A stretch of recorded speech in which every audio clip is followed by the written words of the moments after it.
All right. I didn't even know what to talk about. I'm glad you watched some of our shows. I That's have cool. watched some of your shows. Yeah, cool. Yeah, I'm trying to think. I haven't watched a ton. I just watched Bryant's. Commissioner Martinez. I watched Lynn Jackson's. I actually listened to that when I was driving one day. Yeah. So yeah. Yeah, it's you know what? The interesting. Brian's one I got the most feedback from out of all of them. I think Wow. part of the thing I learned too, like the park thing. Yeah. Right? It was like, Good point. it was like, hey, he was kind of like, there's a lot of other things that's going on Sure. there. Yeah. Besides timed entry. Sure. That was in the plan, that Yeah. is in your guys' plan. And so that's what I thought was interesting, because it was like, it seems like there's like the media focus. Yep. And what do you, I don't know, do you have any response to some of that? The media focus? No, or just the kinda whole like- timed entry Yeah, deal? not timed, the whole ACES plan, right? So, Yeah, I have a lot of feedback Yeah, on the ACES plan. bet. I mean, the interesting thing is, I'll kind of back up to when that was brought to my attention.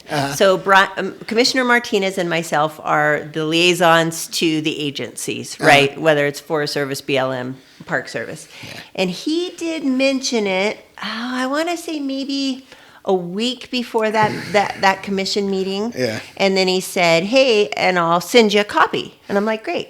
So I got a copy a couple days later, and I probably spent 4 hours piling through it, kind of doing a lot of editing, Right. and then, some comments. Mm-hmm. And then I reached out to Superintendent Pace, and I said, have you seen this thing? And she was like, no. And so then I asked her to take a look at it and give me some comments, some more substantive comments, which she did. And then I provided all those to the commissioner. He took the edits, basic grammar edits, which I appreciate. And he did take one of the comments that Lena specifically made, Superintendent Pace. She said, because they were talking about a north entrance. Yeah. And she said, here's the rub with the north entrance, beyond the cost, right, which would be tremendous. Yeah. She said people will stay in Green River, they'll stay in Junction, they'll come into the park, and they'll leave, and they'll never come into Moab. Right. Right? Yeah. So if you're talking pushing the economy of Moab, Right. that's not going to help. Yeah. I mean, it'll get people into the park. We know that, right? But that was not necessarily going to be help. So they did take that feedback. Yeah. And so I think some of the ideas are fine. I mean, to me, it's a little, it's, if I were to like kind of summarize it, it's like more pavement, right?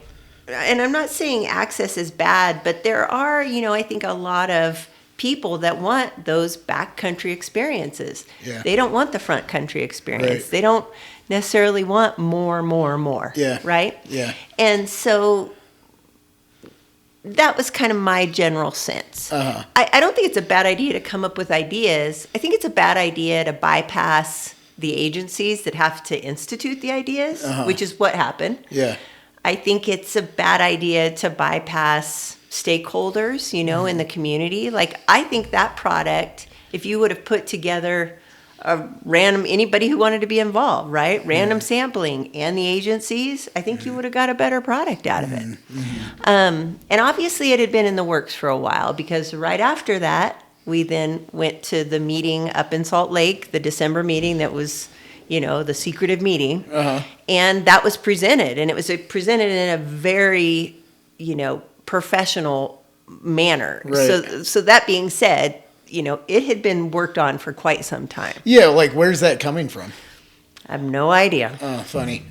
No idea. Yeah, because I remember a few years ago, I went to this thing Michael List presented. He was trying, and it was like, hey, we want to develop the Sitla land on the north end of the park, and like, he had all these like pie in the sky, like autonomous Jeep vehicles that would drive you through.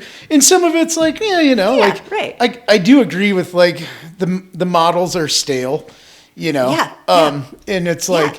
But I also keep coming back to the fact it's like, how do you extract more out of something? Right. And one of the things I guess I really struggle with is like, tourism's down, but it's also up 70% since I came on here. Absolutely. And so it's absolutely. And I, most locals, it's like, I don't go to the park, but I do go to like parts in the park. Yeah. And I'm like, yeah, do I want to keep those for our own and have that backcountry experience? Yeah, sure. Right. You know, and it's like, how fair is that? Right, you know? right. How fair is that to other Americans, you know? Right. Kind of thing. I mean, it is a large park. There's a lot of parks. It is a large park. Yeah, because for sure. It's just interesting to hear, you know, these like ideas like, you know, is there a concentrated big hotel lobby, you know, that's behind this? And, I have no idea. I mean, I definitely think there's some players, and I'll throw out one name, Matt Hancock, in the sense, like, he obviously wrote this, it was in theory research that they used at the very beginning when they wanted to basically pull back, you know, the commission's letter that we wrote in support of timed entry, and when they overturned that. Right. And they used this research done by Matt Hancock, which I struggle with that because, I mean, you know, your partners within the academia world, research has a lot of caveats, and that report did not fit any of those, right? Peer reviewed, none of that. Yeah. And so, he had put together some information. He extracted, I think, what was probably relevant to him and what he was trying to convey, and put that together. And that's kind of like politics. Absolutely. Right? I understand. You advocate for your point of view. That's right. I'm like, where's people's nuts coming from? Yeah, I know. That's where I'm like, I know. I'm kind of confused at that. I'm like, right. You know, it'd be one thing if there was like a hotel lobby. Yeah. That was like, we came up with that. And I just, sure. And it's like, yeah. I just feel, sense. Yeah, right. Exactly. Right. And it's like, yeah, sure. They're a stakeholder, right? That's right. You know, but I also feel a lot of locals are like, we built these hotels. People are coming. We want to jam more people in. And like, you know, right. Things have gone up in prices. Wages haven't.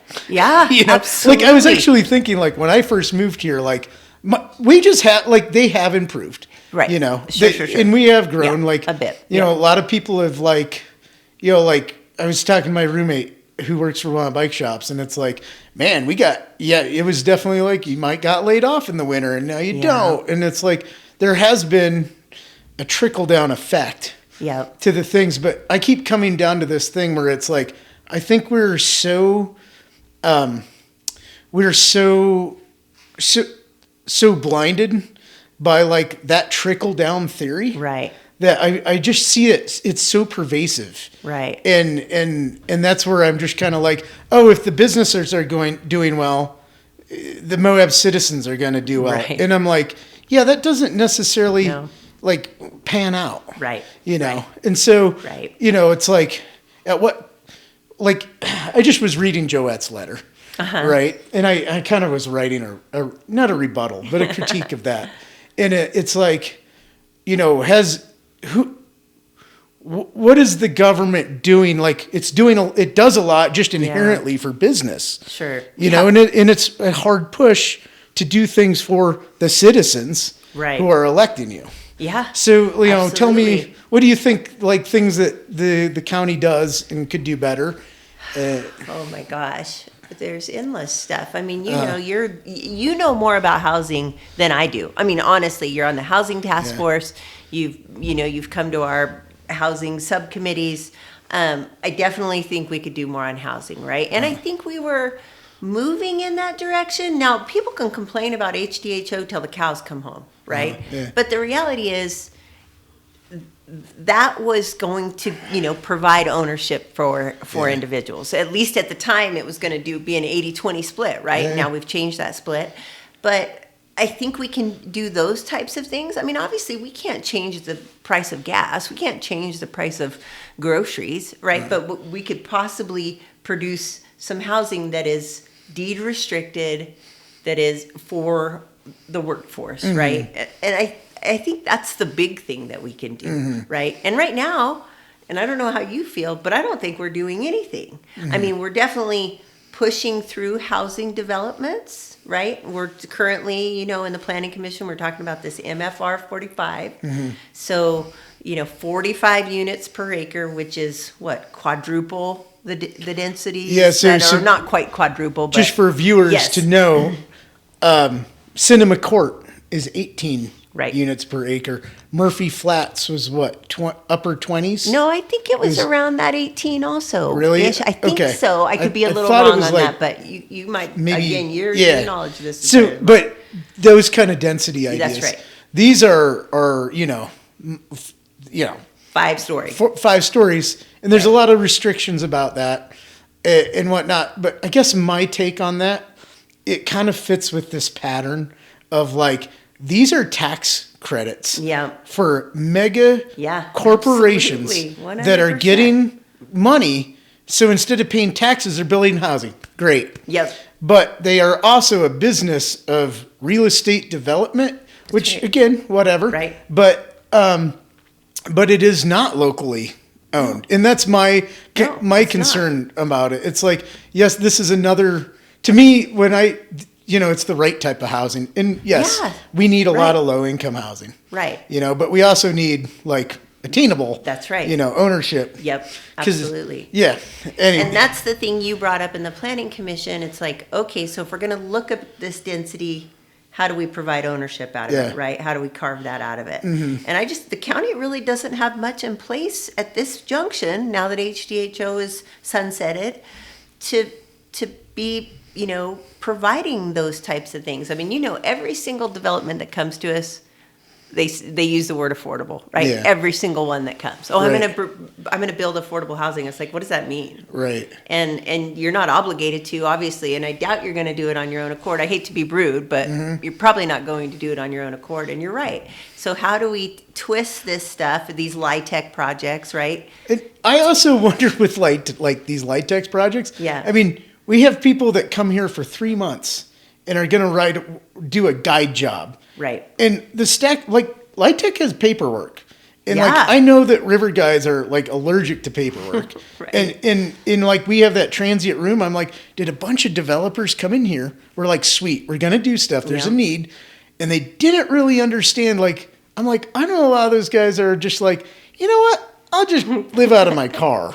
Sure. And so I mean, the numbers are kind of staggering, those type of housing. But the thing I like to see is like Arroyo Crossing. We got people that lived here, into those houses. And I hear a lot of like feedback like, oh, well, people are gaming the system. Like, people are just moving in from other areas. And I'm like, I'm like, 2 things about that, 2 counter arguments. Right. Sorry, this is more about you. No, this is good. One, don't we kind of want younger people moving in? Absolutely. And the fact that they couldn't find housing in any other place in the state was like, Grand County must be doing something right. That's right. And like, people are a resource. Yeah. And I'm kind of like, hey, and I kind of was like, yeah, a couple people did that. But now they, like over in Bonita, like 2 people were from out of town. They came in here. Right. They've lived here like 10, 15 years now. Right. And they're like, all right, yeah, this one owns a business and stuff. Yeah. And I'm like, that's not necessarily, if the corruption is there, what's the corruption? Somebody got a house that's deed restricted? Good for them. That's the kind of corruption that like government redistributing wealth for people instead of corporations. Absolutely. That I'm kind of like on board for. Yeah, absolutely. It's like, I guess it's all corrupt whenever you take money from one place and go to the other. But that's government, right? No, absolutely. So, yeah. Yeah, and what a tremendous, the Moab Area Community Land Trust they've just done unbelievable things there. It's cool, right? It's cool to drive by there and see kids out playing on the streets. And, it's a community. Mm-hmm. It's really cool. Yeah. And, my critique to the current commission, it seems to be more like we want to get these bigger projects in, and which puts people in housing. It does. But there's this other thing to it. So.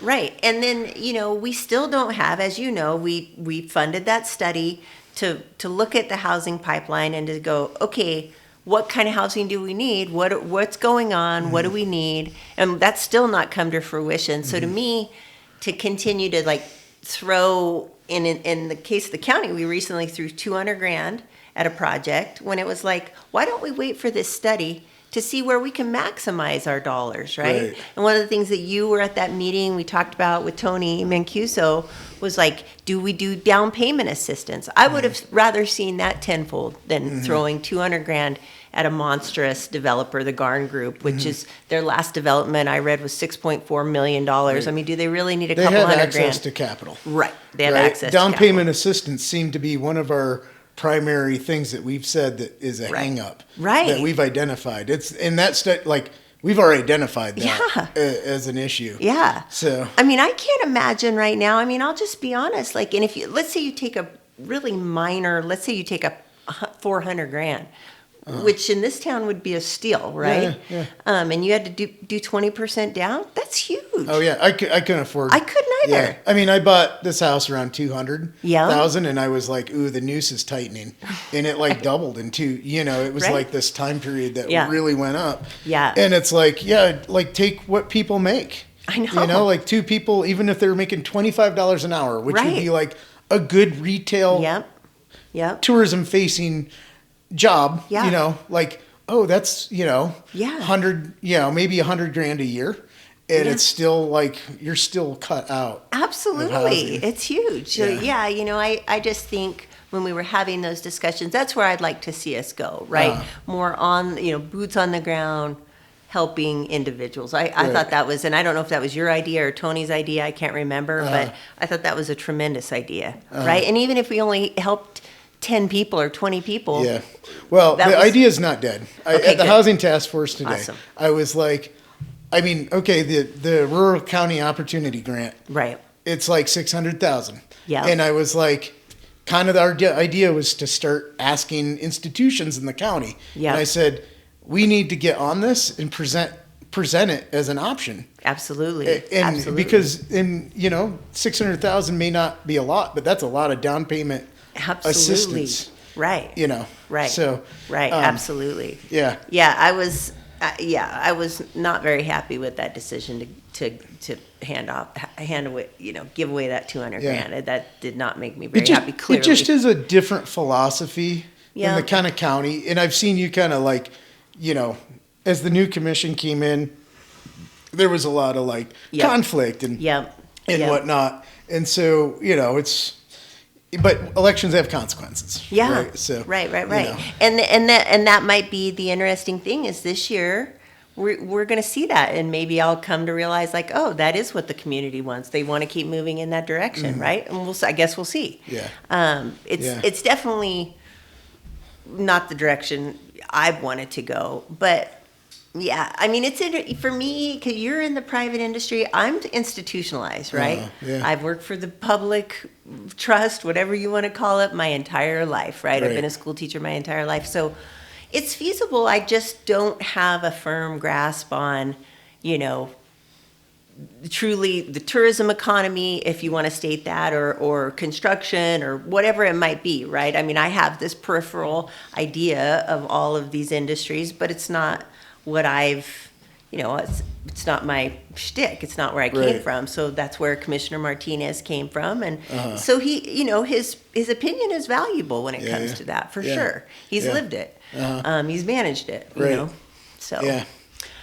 What else do you want to talk about? I thought housing would be a good one because you and I mean, I do really appreciate your opinion. Because again, you're out in these other circles. Gathering that information. Right. And, I was bummed to be removed. I was removed from the housing subcommittee. I was pretty bummed about that. Yeah. Because I really feel like that's something that is I am passionate about it. You know, and that was unfortunately just political maneuvering. Right. But, you know, we'll see. Start of next year, we'll see how that shakes out. So you feel like you guys have been sidelined? Definitely. The commission is. If I were to just be 100% honest, Mary got sidelined last year. She fully got taken off of most of the boards that she was really passionate about. She is, you know, right now she goes to the Housing Task Force, and then she has solid waste, and that's it. Mm-hmm. And then I was removed. You know, they did leave me on planning, but I was basically told like, you know, you better be good, and so. Well, but I honestly think having the two liaisons was a good thing because I mean, I'm and glad to hear that. I noticed too that you guys are more interactive. Yeah, which I think is great because it's kind of like I mean, I think the Planning Commission can go off in like tangents. Yeah. It's like, oh yeah, they're like, this isn't gonna pass the commission, right? Like, you know, like. Yeah. So it's a good reality check. No, I like that interaction. Okay, good. I'm glad you feel that way. Yeah. And it has been interesting because I really took the role of like sitting in the audience and just taking notes and listening to you and absorbing what you were doing. Brian wanted to be more involved. Yeah. And so it's like, okay, I also, on the flip side of that, I don't want to like override the planning commission, right? I really want everybody to have their voice, and I want to take that and move it to the commission, right? Yeah. And I have a feel, sometimes I think I talk a lot. I think Brian, the two of us do talk quite a bit. Well, it's kind of funny in the side committees stuff and in advisory stuff. You guys seem to get along better. We do get along. and then the commission fights are like, oh, yeah, this one's spicy, No, we do. Yeah. The two of us actually get along quite well. Like I like BSing with them. And then Commissioner McCandless, we get along very well. She, and I just told her this the other day, I think she has brought the temperature of the county commission down tenfold, to be honest. Yeah. I think just her leadership style, whether she's just moving us a little faster, whatever it might be, it has definitely brought that temperature down, right? That's my take on it. And she's very, very good about, if she has a contentious item and she knows it's contentious, she calls all of us before the meeting. And, she'll want to get your opinion. Individually, of course. Yes, individually, of course. And she wants to get your opinion. And I don't think she's trying to sway your opinion, but she kind of wants it, right? And she's really good about, we talked just the other day, and she was like, she kind of did want me to do something. And I said, I can't do it. And I was able to explain a little bit with logic, but most of it, honestly, was just a value system call, to be honest, right? And she didn't push on me. She was very, very graceful, very respectful about going, okay, I appreciate that. So, I also like when, personally, my mind changes. I'll listen to people and be like, I think it's good debate when temperatures are down, I think it's good. Personally, I would like to see elected people be swayed by rhetoric. Yeah, absolutely. And stuff. And so, and it's good to have principled decisions. Yeah. And so, what do you think? What do you think the lines are? Because it's kind of been shift. Now with Melody in, where do you think you said principles. Yeah, well, let me. Okay, what's the principle? So I'll get to that. So let me back up for a second. I was talking to somebody from the Office of Tourism the other day, and when their new media company came in, Camp 4, I think it was Camp 4, they interviewed us all, not individually, but as little teams. So I was with Mary. And they kind of were just trying to get us to know us, and then oh, what does the community mean to you? All that stuff, right? Did you get interviewed by them? Okay. Yeah. And it was funny because this individual said, in the end, all of you guys pretty much aligned. She said, you wouldn't believe how much every single one of you aligned. You pretty much were saying the same things about what we want to see this community, what we deem to be a prosperous community, which was really interesting, right? Yeah. But that is not at all what comes out. What do I think the lines are? I mean, and again, maybe some of these are just assumptions that I make, but some of it is based on voting, right? Yeah.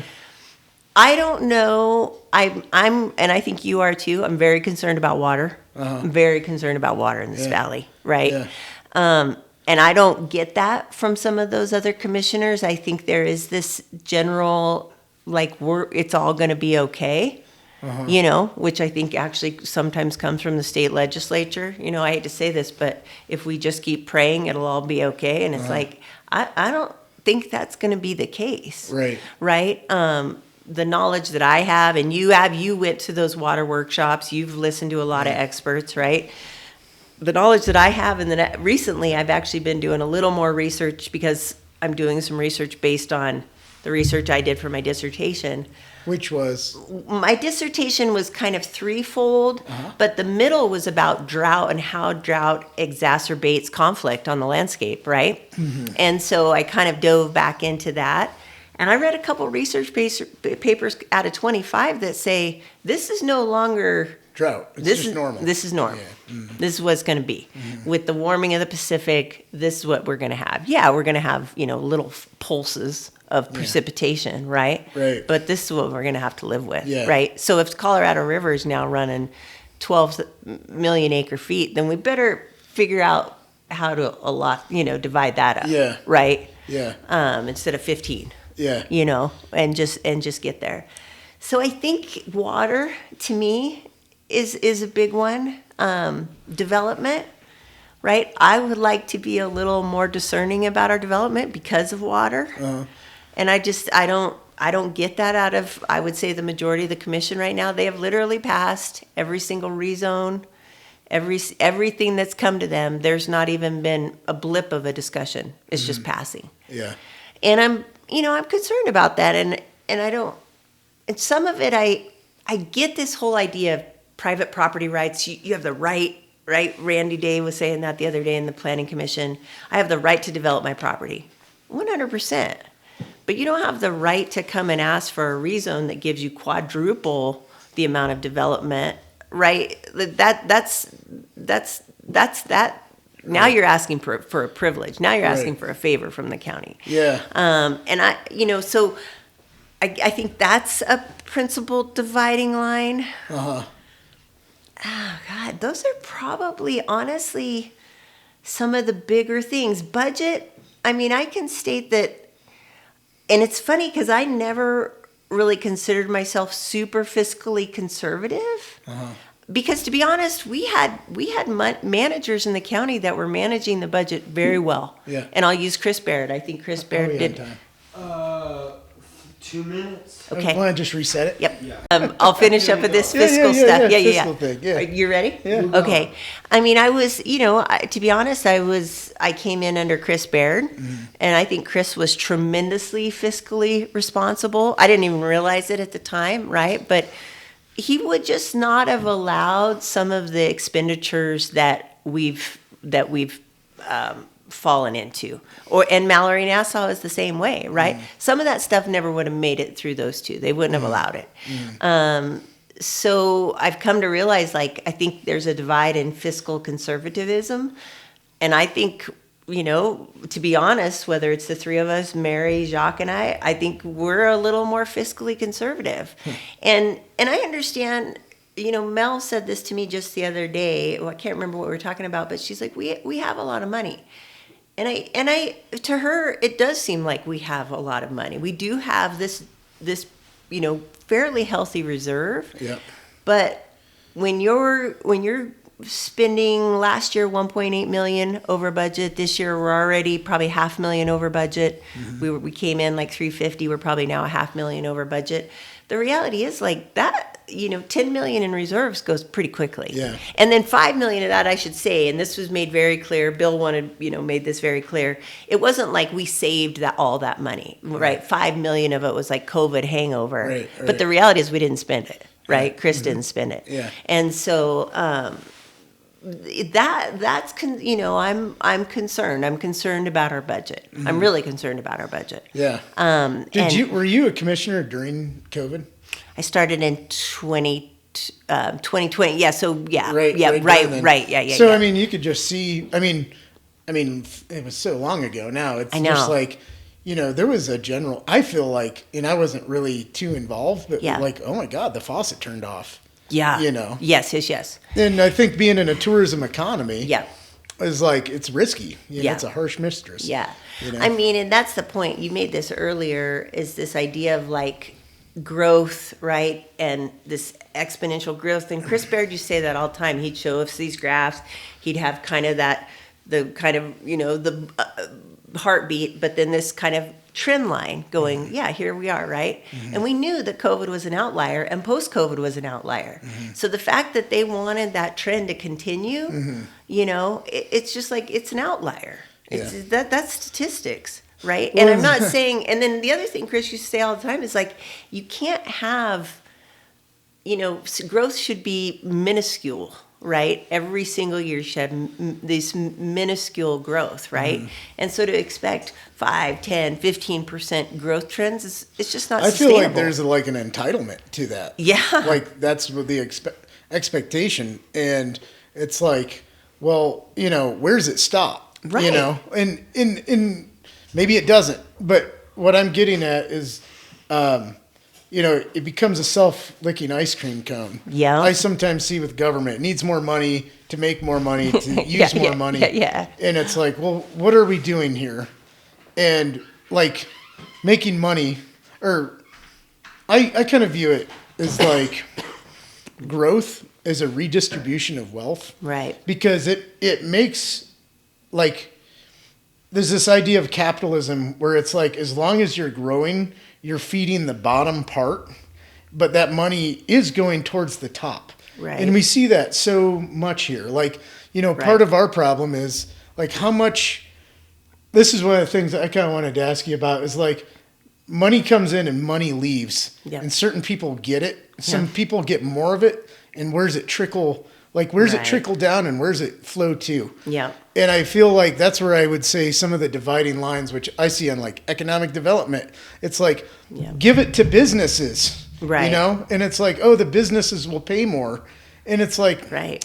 I don't know if that's like a proven thing. Yeah, I agree with you. What's helped wages is bad housing and like a reduction in workforce. That's what's driven up wages. Right. And so there's a part of me that's a little bit concerned about like a lot of cheap, affordable housing, how that'll like shift the market. I'm just, that as somebody who's a proponent of like right. that. And I'm like, oh, are you just allowing like, are we subsidizing, failed business models through shit labor? Right. And that's kind of where I'm like, I think projects where it's like, no, you own your own place and, you don't work at the company store in the company house. Mm-hmm. Yep. And that's where I get worried about workforce housing. Yeah.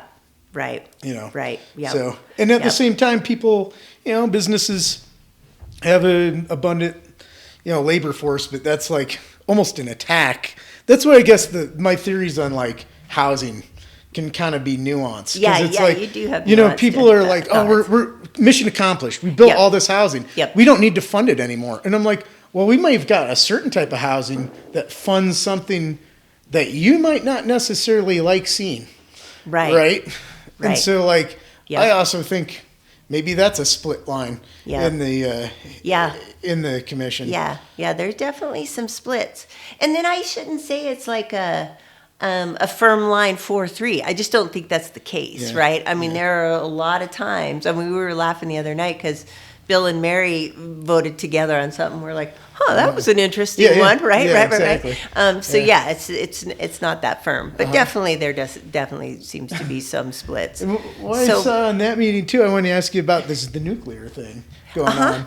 What's going on with that? I know. I feel like that's like jumped up on us. I know. And you're the one who brought it up to me. You were at an economic development meeting. Is that right? And then you said you texted me or called me and said, what's up with this? I'm like, I have no idea. I mean, you probably know this. I'm not up at the state. Yeah. And I'm not saying that's right or wrong. It's probably wrong on some levels. I should probably stay halfway apprised as why? Are you not welcome there?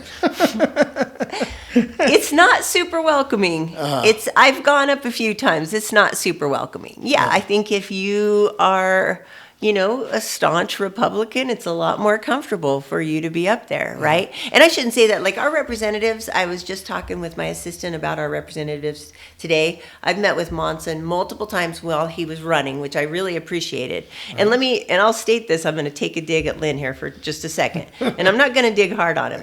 But when Monson was running against Lynn, Monson reached out to our commission multiple times and met with, he would send out a mass email, right, to the 7 of us. And then, can I meet with you? And then I met with him multiple times via Zoom. I never had Lynn reach out to us, at least me, once. So it's like, so he wasn't really campaigning the way I felt or what I deemed in Grand County. I think he campaigned in some of the other counties, but not necessarily here. Anyways, Monson I've been really impressed with, and David Hinkins I always get a really good feeling anytime I'm around him. I think he listens. I think he's professional. He's kind. I've gotten really great vibes from our representatives. Do you think they're able to push any, little old Moab, concerns, or like they kind of like, sorry. Maybe some, yeah, for sure. Yeah, maybe some. But yeah, up there big time, and I've only gone up a couple times, but they're not real comfortable. It's not very comfortable. I'll just put it that way. Yeah. So I don't really know what's going on with nuclear. I mean, I know obviously Governor Cox is pushing pushing it at a statewide level, energy independence, all of that. That's all I know. Okay. Yeah. And we talked about this a little bit. I come from old school. I mean, I come from Washington State. That's the last place I lived before I moved here. It's not where I grew up, and there were big reactors, but there were big reactors on the Columbia River. They took a ton of water, to cool for the cooling towers. Right. And so that's what I'm used to as far as nuclear. I've done a little bit of research into this TerraPower they just built a big nuclear plant in Kimmerer. And it is really intriguing, right? Yeah. It's super intriguing. Yeah. I mean, again, water is a concern to me, but if it is a system where it takes very little water, it's intriguing. Yeah. Yeah. Yeah, no, I definitely, it's like, the arguments are like, less people have died over nuclear, 100%. over wars over oil. Right. And, 100%. And over coal, we know that we have to, sadly, we just have to get away from right. And we have to power our AI overlords, which I've brought up as a concern. Andrew didn't seem to the planning director didn't seem to think it was much one, but I'm just like, no, we're in the perfect spot. We're next to a river. I agree with you. And then we're also by I-70, which I agree with you. I don't know this, but I'm assuming major transmission lines of data are going through there, and no one really lives. Because most Grand County people be like, man, if our power bills didn't go up and it was next to that refinery or whatever, that tanker storage, would we care? Right. Right. Maybe it'd be like $120,000 jobs. I'd be like, sweet, let's take it. And especially if it's bringing in tax revenue, right? Yeah. Like that weird tank farm, what is that? Like that just showed up. Does anybody know? Like, no, I wanted to ask you, what's that? What is that? My memory, Lisa Martin was the director of P&Z at that time, and I asked her about it. She's like, we don't know. It literally was on Sitla property. They had to do, do like the ingress and egress via the roads department, but other than that, they just did it. It's crazy. Yeah. And you know what's crazy, and you probably know this, but I was coming off top of the Book Cliffs one night, and I mean, that thing was glowing. Yeah. It's like the amount of light pollution. I drove by it, and I was like, I was looking for work. I was like, is there anybody even work here? Kind of thing. Like, who takes care of this place? I know. It's crazy. It's kind of a weird outlier. It is weird. And it's like, of course, I have the concerns that I understand it's right on an exit. I understand the placement. It's a Sitla parcel, obviously. I mean, it kind of makes sense. It does, but it is right there on Westwater, which is one of the very few perennial water sources that comes out of the Book Cliffs, right? Yeah. I mean, and I'll just tell you that drainage is just choked with game. It's just a game, just love it. Okay, so you want to talk about? Well, I was going to be like, ooh, hunting talk, because you're a big hunter. I am a big hunter. Yeah. We don't need to talk about hunting. But we can talk a little bit about hunting. You got in all your draws for this year and stuff? I actually think I was what is it, March 5th? I haven't heard anything about the big game draw. It usually does open right about now. I just been putting in bonus points. Okay, yeah. So did you get did it open? Do you know? I don't know. Okay, I think it's right around. Yeah. I think we're ready. But no, we can talk about, so I brought up when we were rewinding that, this last year's been hard. Yeah. Being on the commission. It's not been a lot of fun. Yeah. And this is unfortunate, and I'll use Mary, actually, if you don't mind me talking about Mary here for a second. Mary's in her 12th year as a county commissioner, right? Yeah. She was a third grade teacher the rest of her gig here in Moab, right? She grew up in Moab. spent her entire life giving to this community in her one dad sense. ran the tailing or the Umtro, right? Yeah, or I think so. Yeah, he Atlas. was. He was in. Yeah, he was in mining, and I think her mom was a nurse. And her whole life has been about giving to this community, and this has been really hard on her too. She's just like, I'm just not having fun. Where do you think that comes from? Like the kind of malicious thing. Is it a reaction from the last commission? Maybe, maybe some of it. Absolutely, I think there's some of it. Like we've definitely talked about. Well, one, I think there's some backlash, and this is really, I do think there was this trying to dismantle a lot of what we put in place, or specifically what Chris Baird put into place, right? Even though I'll use Trail Ambassador, that's a perfect example, right?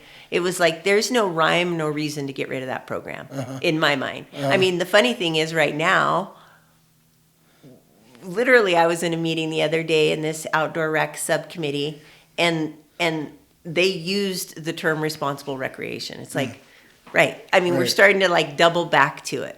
Right. But I do think it's this weird, like, he developed it, we're going to dismantle it. Maybe we're going to turn around and rebuild it as our own. But I do think there was some of that. Like, this commission was too progressive. We're going to dismantle. We're going to turn around, and every single letter that they wrote in support of some agency, management plan, we're going to turn around and turn it over. We're going to get rid of programs that they built. Do you think it's like Moab's type of recreation person they are? Like, you're a hunter. That's what recreation you are. Right? Yeah. Do you mountain bike? Are you a motor person? Like, Me? what? Yeah. So I used to be a mountain biker, and you probably know, it gets to the point. I remember I actually guided for Kaibab. Oh, no way. So I was a mountain biker, I guided for Kaibab, bought my first Santa Cruz, right? And then when I finally went to replace that bike, it's like, I don't know if I can afford this sport. It's expensive, right? Yeah. And so I kind of pulled away. Plus, I think the reality is, I mean, I moved here to be a climber. I'm mostly a climber. Okay, so that's your thing. Yeah, and I think there is a kind of you only have so much time, and you know what I mean. Right. And climbing is one of those things, like, if you don't keep up with it, not just the physical piece, but the mental piece goes away, and you're struggling, right? Yeah. So it was finally like, okay. And I used to be a huge trail runner. Now I've got, arthritis in my hips, and I don't do that anymore. And then hunting. And this is kind of a cool, quick story. Do you remember Scott Anderson? Oh, yeah. Okay. Yeah. So Scott I lived on Westwood. Is that right? And I also lived on Palisade. No, this is when I lived on Palisade. And Scott came and brought some elk meat, and he was always like, "Oh, my dad was an elk hunter. My dad's an elk hunter, or whatever." And he was like, "You should get into hunting." And I'm like, "Well," and I did.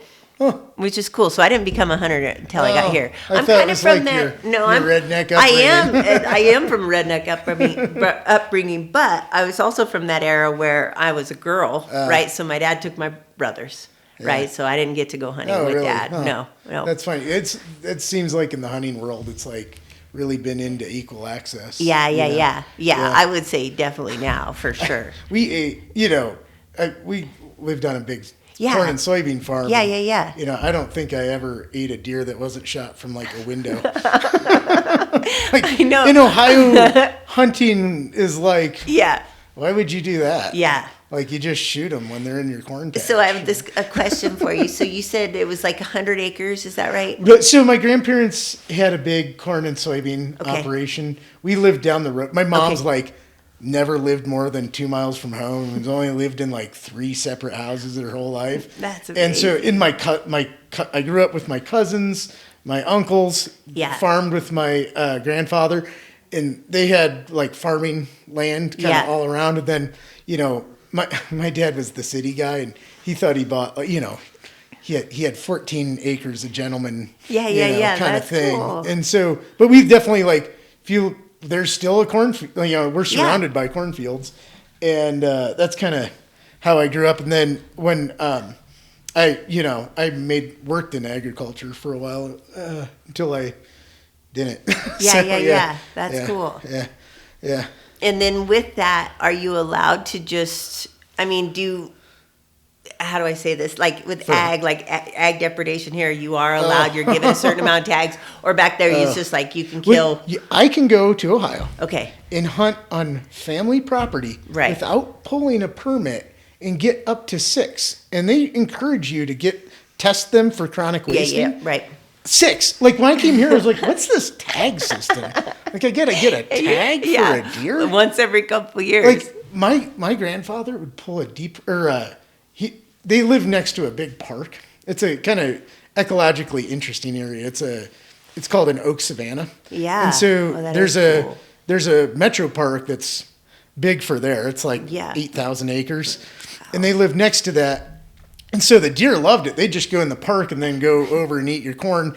And he would pull a nuisance permit. Yep. And I was just talking to my uncle. He's like, oh, we'd shoot like 40 in a night. Holy crap. Like the deer there are monsters. You know, they're just huge. Wow. So, and they would just be like, we just cut out the back straps and like got the backhoe and just made a mass grave. You know? Right. So that's crazy. Yeah. Like hunting was like, why would you do that? A waste of time. Why are you sneaking around in the woods? Right. So yeah. That's kind of I enjoy it. Yeah. So that's just cool. Yeah. So I guess serious thing we gotta get into is water. Why can't anybody tell me how much water? I know, it's so crazy. We have left. I called up. I was telling you. I kind of told you. I called up Gwissa and was like, how many water meters? Well, we got 4 in the yard. I was like, no. Like, how many can you put? And they were kind of like, and I went to a Gwissa water board meeting and I was kind of like, they were like, oh, we're commissioning a study. But what shocked me about it was it almost felt like they had just thought about it. I know, it's crazy. And I'm like, I don't care what you're doing. Like, you kind of try to see how much of something you have. Right. So that you can spend the other half. But I just wonder if there's just this kind of old local mentality where, like, you didn't even think about it, so you didn't think about it. That might be the case. So, like, I don't want to, like, throw shit. I don't know. It kind of felt like that. That's why I'm asking you. Is that what's going on? I mean, it might be the case. Not to, that might be the case. I love the water guys. I call them up there. Like, the city water in Gwissa, if I ever need help as a plumber, they are Johnny on the spot. That's awesome. They go above and beyond. Like, they're not supposed to, like, look past the meter, but so many residents are like, oh, they checked to see if my water main broke, and like they don't have to do that. So they're great players. Yeah, so for sure. But I just am like, you wonder, because like I told you, when I was on the Thompson Springs Water Board, and it was kind of right when I got there, they finally commissioned a study, right, with Sunrise Engineering. Yeah. And they basically found them deficient. It's like they were still selling water meters. Mm-hmm. And it's like, you guys are... And that's happened. Like, things happen. Like, reality has hit there. There's, like, a development in Colorado Springs. They were like, dude, you built this development. We don't have water for it. And I'm like, that's a reality. Oh, yeah. So... No, 100%. Yeah. 100%. So... That's why I can't, with the planning, I'm like, why can't we be like... This is how much water and this is how much development is planned. Like, isn't that bill from the state supposed to be kind of reconciling that? Or it kind of seemed that way, and then it kind of didn't seem that way? I mean, I guess but then there's these other pieces like, okay, well, how much ag water do you have, and how much do you project that you could feasibly pull out of ag and turn into development, right? Yeah. Which isn't what I want to see, but I'm just saying that's the reality, right? Almost it 70%. Almost seems like we used 1,000 acre feet for drinking water, and we have 1,000 for irrigation. I'm like, wow, it's half. Yeah. Oh, yeah. Right. So, and so I think my memory of that RUMP, the Water Resource Utility Management Plan that Gwissa put money into, the city put money into, the county didn't, but all these other entities. And it was a big study. I want to say it was $250,000. And basically what they came up with was we could grow up to, I think my memory was like 11,000, right? So say you double-ish. Yeah.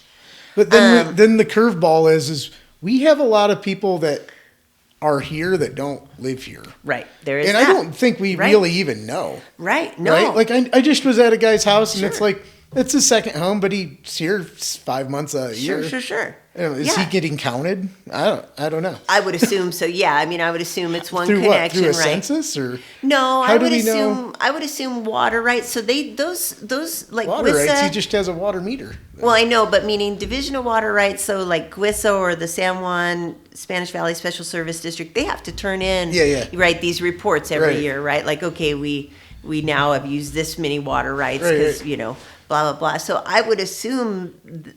There's that. Is there a limit then? Yes. The state says, okay, you can only take out so much. Well, San Juan County, I mean, that's an easy one. It's a little easier math, right? Okay. They had 500 acre feet to develop out, right? And then I know they bought like Sammy Somerville's water more recently. It was a couple years ago, and that was like another 110 acre feet. So the reality is they do have a cap. They know. And somebody knows. They know. Right. Somebody knows. Right. Now, that's also paper water. Right. There's the rub, right? This is all so there's paper. a state mandate that you could, like, that mandate is not arguable, right? Sure.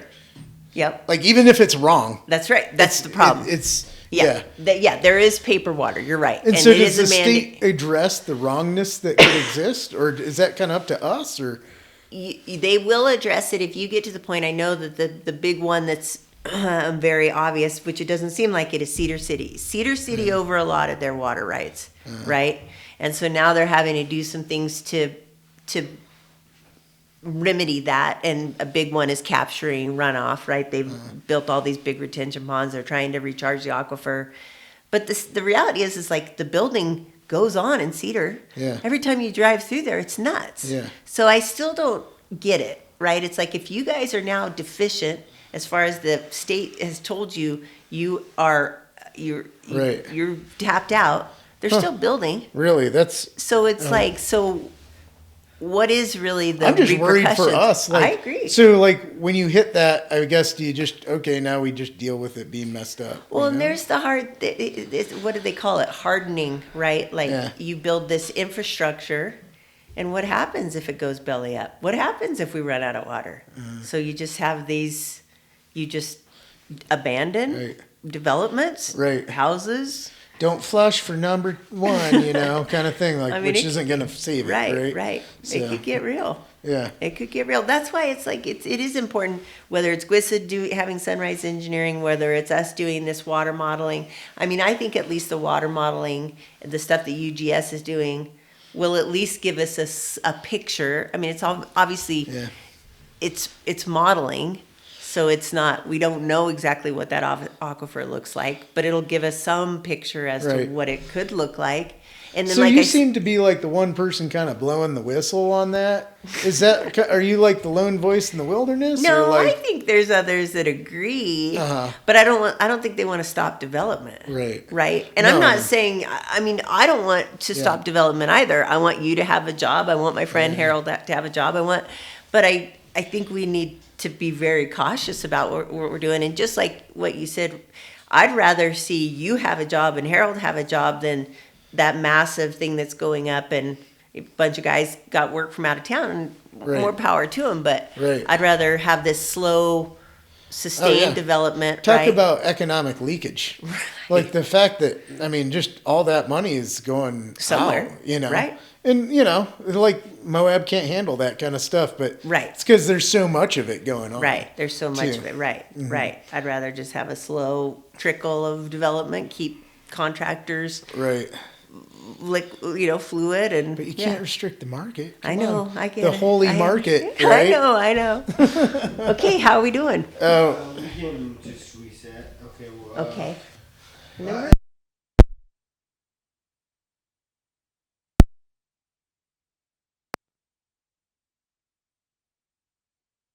Take it down. Oh, I didn't stop recording. Okay. Did you hit the reset though?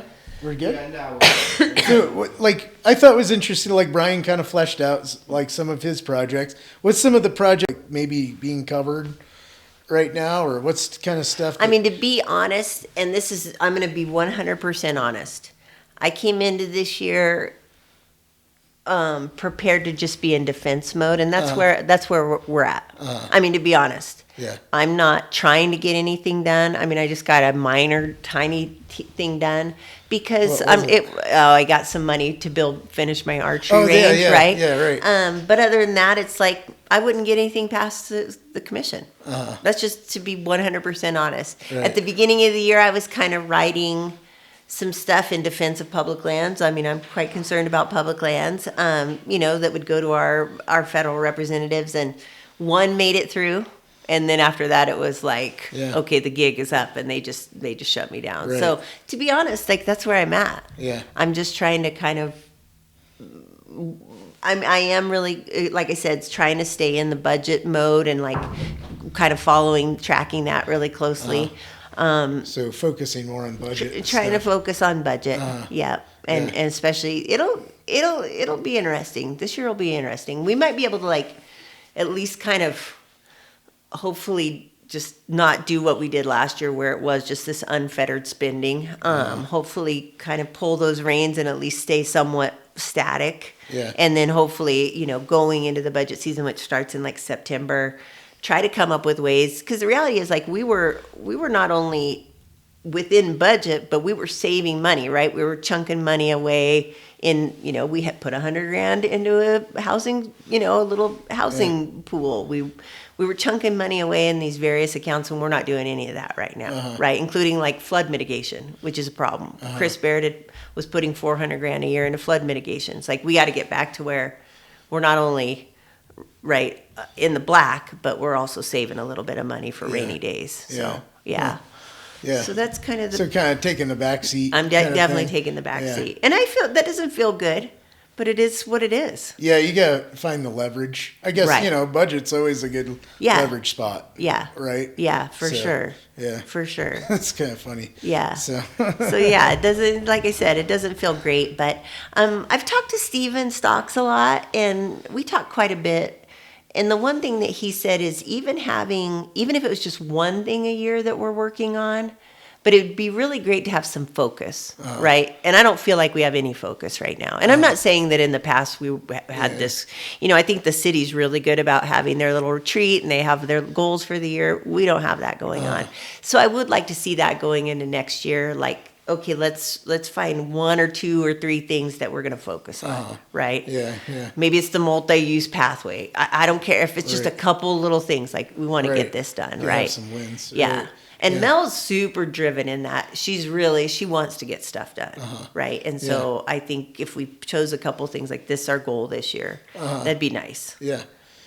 Instead of just pinging everywhere. It's funny too. I keep hearing this whistle blown like, oh, tourism's down so much. And I was looking at the Office of Tourism, and I was like, actually, it kind of, I don't know adjusted for inflation, but the numbers seemed up from tax revenue. I would imagine going into, I haven't seen the last couple months, but when we finished up 25, we were barely down. It was like $200,000, and we're talking about all the sales tax revenues, right? That was nothing. And so I think there's definitely been this, what's the word? Some drama, very dramatic statements, right? Crisis. Actually, I just listened to Brian's. He used the word crisis. I think they were crying wolf for sure. And I'm not saying, there was a time where the dip was pretty low, right? Right. But it rebounded really hard last fall, and then it will be interesting to see. And it's January, still up 72% since 2005. So I'm just kind of like, I don't know. Right. That's like. Maybe it's just a normal economy where you have to actually compete. Right. Right. That's things I think about as well. So, yeah. So you're also an adjunct teacher? I am an adjunct for USU. Where have you been teaching?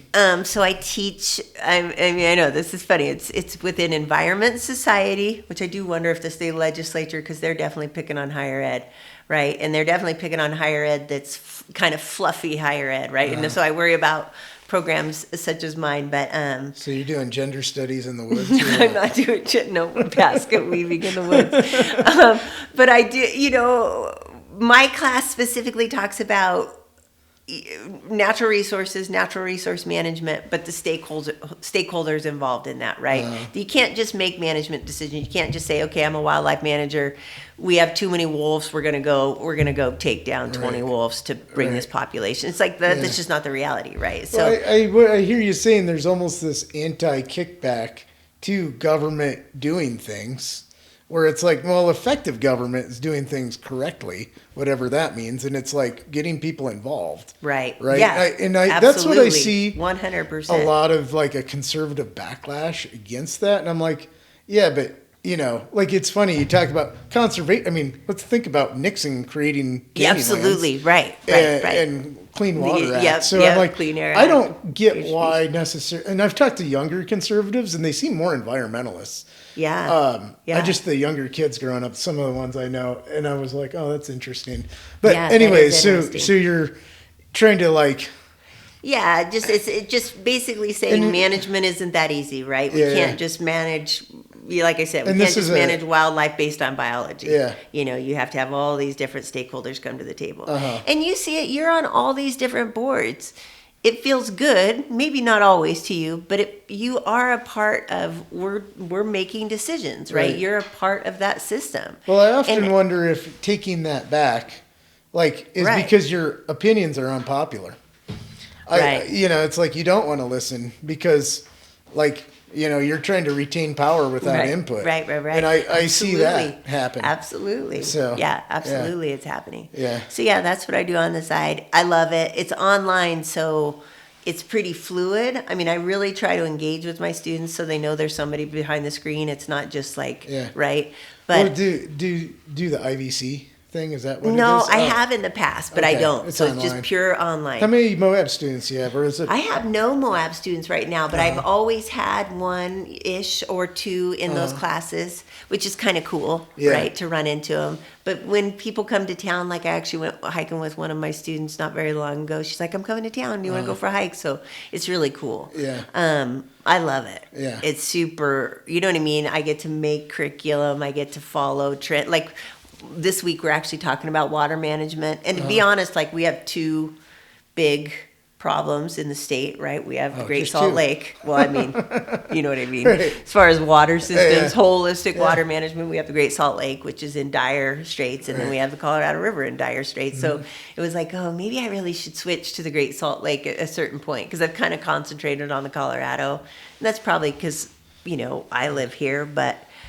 Yeah, they're pretty interesting systems. So it's cool. Yeah. And then what I found is my classes, I teach graduate classes, so they're usually pretty small. I don't know about Jen, like what she teaches if they're small.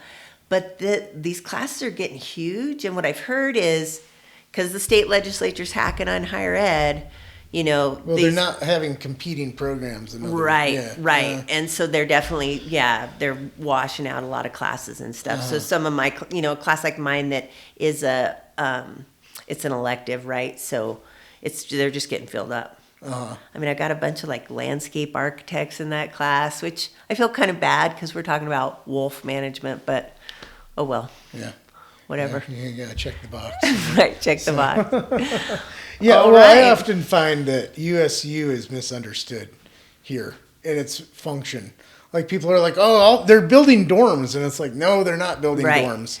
And like what it is to, there's a statewide system of these small rural towns. Yeah, a lot of them. Yeah. I mean, they were, the new president came down recently, and he kind of talked about the fact that they may produce housing. Well, here's what Jen told me. Okay. Because she talked to him about it. Okay.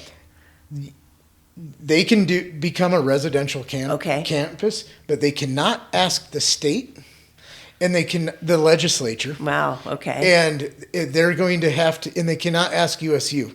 So they're on their own. But if they can build it, they can. Okay. That's where it was left at. Interesting. And that's where I was like, hey, this is something that we need to think about. Yeah, absolutely. ROCG funds and no, absolutely. I mean, that's small, but you could do a study on how to do it. Absolutely. And I don't think people realize like this isn't a destination school. This is only to serve Moab and other rural areas. Yeah. It's not going to be like, we'll come mountain bike and all that. Right. So, yeah. No, that is cool. That's really cool. That's great that's what she got out of him. He seems like a good dude. So. Yeah, and it's just kind of like you built the big fancy building and all that, and it's like, I think people don't really know, what's going on. Like, oh, you're an adjunct professor, but you don't have any students in Moab. No, No. You just have that one class. I just have one class. I pretty much just teach one class a semester. Okay. Yeah, which is awesome. Yeah, it's kind of perfect. Yeah. But I get that crappy adjunct pay. There. I know. I do occasionally get they'll throw me a undergrad. Well, we need somebody to teach environmental science. Like, okay, those are rough. Those are rough because they're huge, right? There's 100 kids, and then it's rough. Mm-hmm. I'll just put it that way. Yeah, and it doesn't pay that. I mean, that's what you get $5,000 for a class, something like that. Yeah, not and much. So it's like, it's kind of tough. Yeah, and commissioners don't make that much. So, no, man. I know, but again, I'm piecing it all together. You have a lot of little things. Yeah, then. a lot of little gigs. Well, okay. I think. I don't know. Did you have anything else you want to platform or anything? I think that's good. That was good. It wasn't as scary as you thought? No, it wasn't as scary. Yeah. No, I appreciate it.